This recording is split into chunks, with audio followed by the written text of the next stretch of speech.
आज से हम एक नया सीरीज स्टार्ट कर रहे हैं डिजाइन पैटर्न्स का। इस सीरीज में हम देखेंगे जितने भी टाइप्स के डिजाइन पैटर्न्स होते हैं वो सारे टाइप्स के डिजाइन पैटर्न देखेंगे।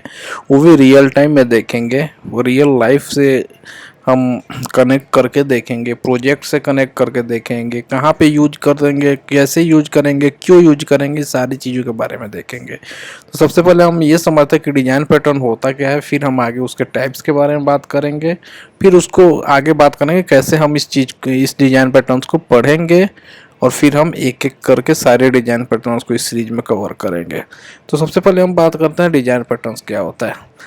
हमारे हमारा जो लाइफ है ना, इसमें भी कई सारी हैं जो कॉमन प्रॉब्लम्स होती हैं। जैसे कि मेरा चार्जर हमेशा खो जाता है यार, हर 5 दिन 7 दिन 10 दिन पे चार्जर मेरा खो जाता है, पता नहीं मैं कहाँ रख देता हूँ। ये हमारे लाइफ का एक कॉमन प्रॉब्लम हो गई है। बहुत सबके साथ अलग अलग कॉमन प्रॉब्लम्स। वैसे ही सॉफ्टवेयर डेवलपमेंट प्रोसेस में ना कॉमन प्रॉब्लम आती रहती है। मतलब कॉमन मतलब रिपीटेड प्रॉब्लम हम एक बार बात कर सकते हैं। तो ये जो जितने भी रिपीटेड प्रॉब्लम है ना, इनको कलेक्शन करके, इनको कलेक्ट करके एक साथ उसका सॉल्यूशन दिया गया है, उसको हम डिजाइन पैटर्न्स बोल देते हैं। किसका सॉल्यूशन है ये? किसी भी सॉफ्टवेयर डेवलपमेंट में जो कॉमन प्रॉब्लम्स आती है उसको कलेक्शन करके हम एक जगह एक डॉक्यूमेंटेड कर दिए हैं, जिसको हम बोलते हैं डिजाइन पैटर्न्स। ये 23 या 24 कॉमन प्रॉब्लम्स हैं, ज़्यादा आगे पीछे ज़्यादा कम भी होते हैं, पर 23 और 24 में आपको बताऊंगा कॉमन प्रॉब्लम्स कौन से सॉफ्टवेयर डेवलपमेंट में हमेशा आती हैं। ठीक है, तो हम बात करते हैं सॉफ्टवेयर में कौन सी कॉमन प्रॉब्लम। एक सॉफ्टवेयर के कॉमन प्रॉब्लम की बात कर लेते हैं। तो जो हमारा जो एक क्लास है, किसी क्लास का हमें ऑब्जेक्ट क्रिएट करना है, पर कंडीशन ये है कि वो ऑब्जेक्ट सिर्फ एक ही हो पूरे प्रोजेक्ट में।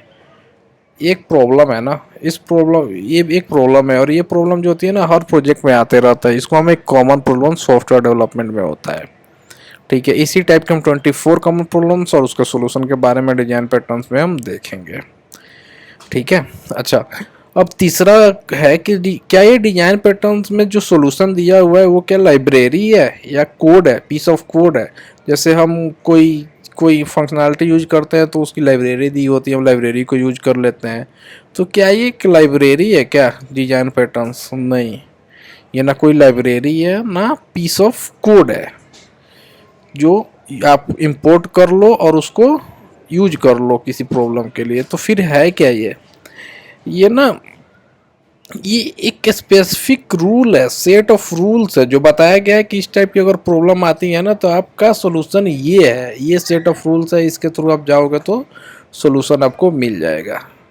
और ये जो सेट ऑफ रूल्स है ना वो बहुत एनालाइज करके बनाया हुआ है, एनालाइजेशन हुआ है, बहुत एनालाइज करके बनाया हुआ है कि हमारा कोड अच्छे से रहे, मेंटेन रहे। तो ये सेट ऑफ कोड्स हैं। तो ये अगर सेट ऑफ रूल है तो रूल जो हमारा होता है, लॉजिक जो होता है वो हर लैंग्वेज के लिए सेम होता है ना। और ऐसा तो है नहीं कि अगर कोई A+B करनी है तो जो हमारा एडिशन का लॉजिक है वो अलग हो जाएगा, जावा में डॉट नेट में अलग हो जाएगा, नहीं होता है ना। सिंटेक्स में अलग होता है पर जो लॉजिक होता है वो सेम होता है। तो जो ये हमारा डिजाइन पैटर्न है वो क्या है, एक सेट ऑफ रूल्स है। और ये जो सेट ऑफ रूल है लॉजिक है, तो फिर ये प्लेटफॉर्म डिपेंडेंट तो होगा नहीं, क्योंकि लॉजिक तो प्लेटफॉर्म डिपेंडेंट होता नहीं है, सिंटेक्स होता है जावा का, डॉट नेट का, PHP का। तो ये क्या है, लैंग्वेज इंडिपेंडेंट है। डिजाइन पैटर्न क्या है, लैंग्वेज इंडिपेंडेंट है। यानी कि जितने भी हम 23 जो हम कॉमन प्रॉब्लम पढ़ेंगे वो हम किसी लैंग्वेज डिपेंडेंट पे नहीं पढ़ेंगे, इंडिपेंडेंट पढ़ेंगे। जावा में भी वो लॉजिक यूज होगा, PHP में भी यूज होगा, डॉट नेट में भी यूज होगा, किसी भी प्रोग्रामिंग लैंग्वेज में वो लॉजिक यूज हो सकता है, सेट ऑफ रूल्स यूज हो सकता है। ठीक है, अब क्यों करेंगे हम? अब सबसे पहले क्वेश्चन ये आता है कि उन्होंने सेट ऑफ रूल तो लिख दिया है, तो ये भी तो हो सकता है कि हम उनसे अच्छा लॉजिक निकाल लें, उनसे अच्छा सेट ऑफ रूल निकाल सकते हैं। हाँ, हम निकाल सकते हैं, लेकिन उन्होंने जो दिया है ना वो जो रूल्स है ना बहुत एनालाइज करके दिया हुआ है, और वो जो रूल है ना उससे अच्छा निकालने का चांस कम है, यानी कि ना के बराबर है कि आप उसको निकाल लो। बहुत एनालाइजेशन हुआ है उसके बाद वो सोल्यूशन दिया हुआ है। तो हम अगर उसके उनके रूल्स और लॉजिक को यूज करेंगे ना, तो हमारा जो कोड होगा ना वो मेंटेन करने में इजी रहेगा। हम अपने कोड को रीयूज भी कर सकते हैं, फ्लेक्सिबल रहेगा। तो मतलब ये सारी चीज़ें हमें मिलेंगी अगर हम उनके लॉजिक को यूज कर सकते हैं। नो डाउट कि आप अपना भी लॉजिक लगा के एक अच्छा लिख सकते हो, उनसे अच्छा लॉजिक, लेकिन उनका जो लॉजिक है वो बहुत एनालाइज करके दिया हुआ है, इसलिए हमें उनका ही लॉजिक यूज करने चाहिए। फर्स्ट नंबर है कि अब बात ये आती है कि कब हम सोचेंगे कि डिजाइन पैटर्न्स हमें यूज करनी है।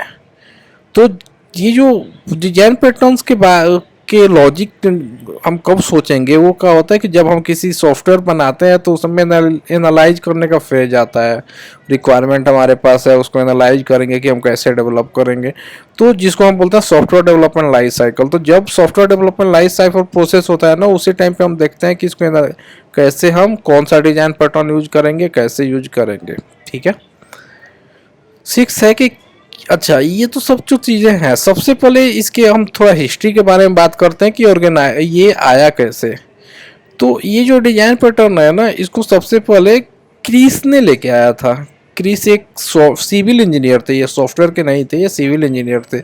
उन्होंने अपने लाइफ एक वो क्या करते थे, बिल्डिंग बनाते थे। तो वो जब बिल्डिंग बनाते थे ना, तो वो देखते थे कि उनके लाइफ जो 12-14 साल या कुछ साल एक्सपीरियंस के बाद उन्होंने देखा कि ऐसी बहुत सारी प्रॉब्लम है जो हर बिल्डिंग बनाने में आती है, रिपीट हो रही है, कुछ कुछ इंटरवल के बाद रिपीट हो रही है।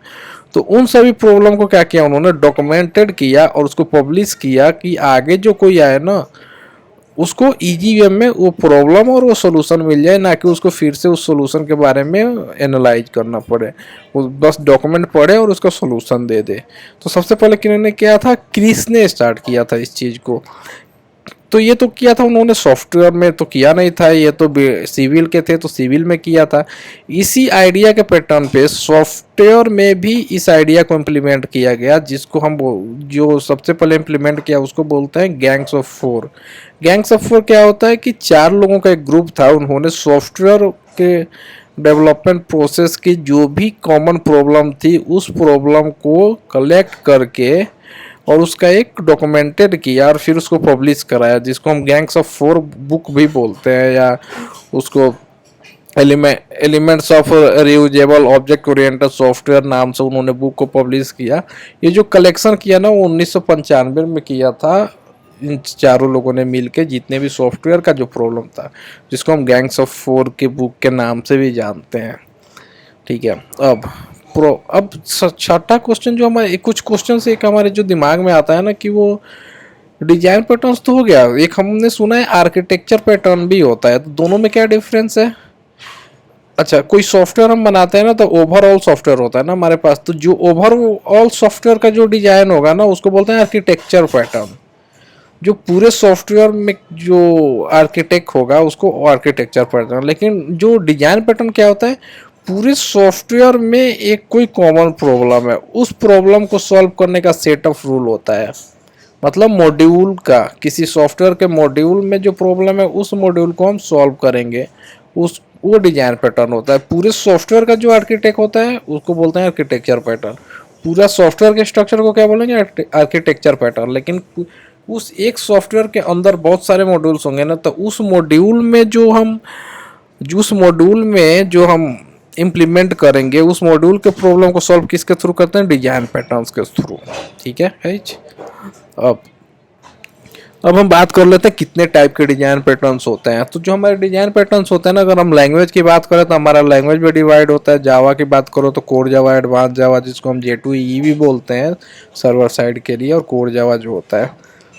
तो इसका जो डिजाइन पैटर्न है ना, उसको 2 पार्ट में डिवाइड कर दिया गया है, कोर जावा और J2EE में। तो हम सबसे पहले कोर जावा में देखेंगे क्या क्या आता है। तो कोर जावा जो होता है ना डिजाइन पैटर्न्स, ये मेनली 3 टाइप में डिवाइड हो गया है। पहले हमारा जो था लैंग्वेज पे था कोर और एडवांस, जिसको J2EE बात बोला हमने।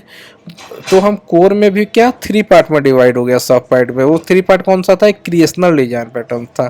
क्रिएशनल डिजाइन पैटर्न्स क्या होता है कि अगर किसी ऑब्जेक्ट को हमें क्रिएट करना है तो कैसे करना है, उस चीज़ को, कोई कम्प्लेक्स ऑब्जेक्ट है उसको कैसे क्रिएट करना है, उस चीज़ को हमने क्रिएशनल डिजाइन पैटर्न्स बताता है। कि कौन एक आइडिया देता है, सेट ऑफ रूल देता है कि कोई कॉम्प्लेक्स ऑब्जेक्ट है तो इसके थ्रू आप ऐसे क्रिएट करो, ऐसे क्रिएट करो, जो हमने बात किया था डिजाइन पैटर्न क्या होता है उसके। तो ये जो क्रिएशनल डिजाइन पैटर्न्स होता है ना, ये 5 टाइप का होता है। Factory, abstract, single, prototype, builder और सिंगलटन भी होता है। 5-6 टाइप का होता है जिसको हम आगे पढ़ेंगे। दूसरा क्या होता है, structural design pattern. Structural design pattern क्या होता है कि हमारा कोई क्लास और ऑब्जेक्ट दोनों आपस में कैसे कंपोज होंगे, कैसे एक लार्ज स्ट्रक्चर फॉर्म करेंगे, उसको बोलते हैं स्ट्रक्चर डिजाइन पैटर्न। जो हमारा इसके भी कई सब टाइप्स हैं, अडॉप्टर, ब्रिज, कंपोजिट, डिकोडर, जो फसाड, फ्लाई और प्रॉक्सी। हम आगे देखेंगे कि कैसे होता है स्ट्रक्चर के बारे में, सबको हम बारी बारी से देखेंगे। तीसरा होता है बिहेवियरल डिजाइन पैटर्न। वो क्या होता है कि कैसे हमारे दो ऑब्जेक्ट आपस में इंटरेक्ट करेंगे कि वो दोनों लूजली कपल्ड हो। ये बहुत ज़रूरी है ना, लूजली कपल्ड या आपस में डिपेंडेंट ना हो। इसके भी बहुत सारे टाइप्स होते हैं ना, चैन, कमांड, इंटरप्रेटर, इटरेटर, मीडिएटर, बहुत सारे टाइप्स होते हैं। इसके बारे में अभी हम धीरे धीरे आगे देखेंगे।